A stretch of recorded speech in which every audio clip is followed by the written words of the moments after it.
श्रद्धा आणि सबुरीचा संदेश देणाऱ्या साईबाबांच्या शिर्डीमध्ये रक्षाबंधनाचा उत्साह पाहायला मिळतोय। साईबाबांच्या समाधीस्थळी विशेष पूजन आणि राखी अर्पण करण्यात आली आहे। साई संस्थानचे मुख्य कार्यकारी अधिकारी गोरक्ष गाडीलकर आणि त्यांची सुविद्य पत्नी सौ वंदना गाडीलकर यांनी साईबाबांच्या समाधीचं पूजन करून साईबाबांना राखी अर्पण केली। यावेळी विश्वरक्षण व्हावं अशी प्रार्थना साईबाबांच्या चरणी करण्यात आली।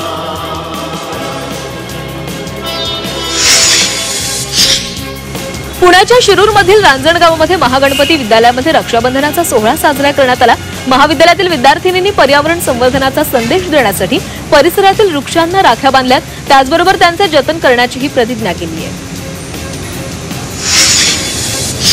साताऱ्यातील कराड शहर पोलीस ठाण्यामध्ये रक्षाबंधन सण उत्साहामध्ये साजरा करण्यात आलाय। यावेळी चिमुकल्या मुलींनी पोलिसांना राखी बांधली, तर वरिष्ठ पोलीस निरीक्षकांसह पोलिसांनी मुलींना गिफ्ट आणि चॉकलेट्स देत ओवाळणी दिली आहे। कोल्हापुरात रक्षाबंधनाचा एक अनोखा सोहळा रंगला। महिला पोलीस कर्मचाऱ्यांनी राज्यमंत्री पंकज भोयर यांना राखी बांधली आहे। कोल्हापूरच्या अंबाबाई मंदिर परिसरामध्ये हा रक्षाबंधन सोहळा पार पडलाय।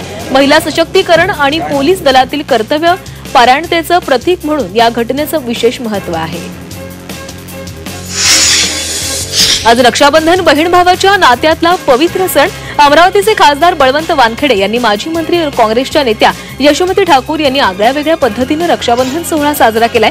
यशोमती ठाकूर यांनी खासदार बळवंत वानखेडे यांना ओवाळणी घालत राखी बांधली। यावेळी यशोमती ठाकूर यांनी खासदार बळवंत वानखेडे यांना संविधानाची प्रास्ताविका भेट दिली आहे।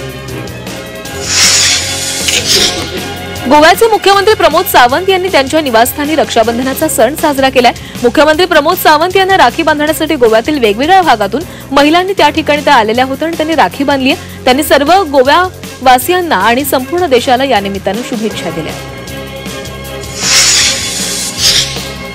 गुजरातचे मुख्यमंत्री भूपेंद्र पटेल यांनी मोठ्या उत्साहामध्ये रक्षाबंधन साजरे केले। गुजरातमधील राजभवन इथं हा रक्षाबंधनाचा सोहळा पार पडला।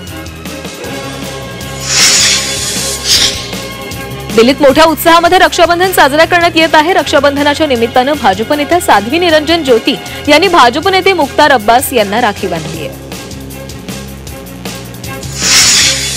पश्चिम बंगालच्या जलपाईगुडी परिसरामध्ये भारत बांगलादेश सीमेवर रक्षाबंधन साजरा करण्यात आला।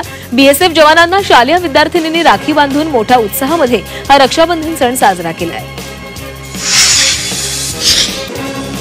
अहिल्यानगरात विठ्ठलराव विखे पाटील यांच्या जयंतीनिमित्तानं साहित्य, नाट्य आणि कला गौरव पुरस्काराचं वितरण करण्यात आलं।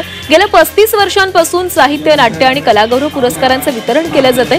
या पुरस्कार वितरण सोहळ्यासाठी जलसंपदा मंत्री राधाकृष्ण विखे पाटील यांच्यासह अनेक नागरिक उपस्थित होते।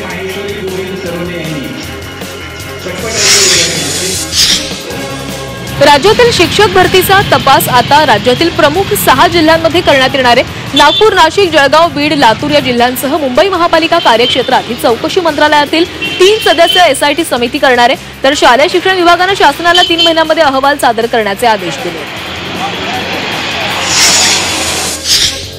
राज्यातील 11वीच्या ओपन टू ऑल प्रवेश फेरी अंतर्गत 3,15,311 विद्यार्थ्यांनी कनिष्ठ महाविद्यालयांमध्ये प्रवेश निश्चित केलाय आणि यामध्ये कॅप फेरी अंतर्गत 3,10,708 विद्यार्थ्यांचा प्रवेश झालेला आहे। मुंबई विभागामध्ये सर्वाधिक 63,000 विद्यार्थ्यांनी प्रवेश घेतलाय।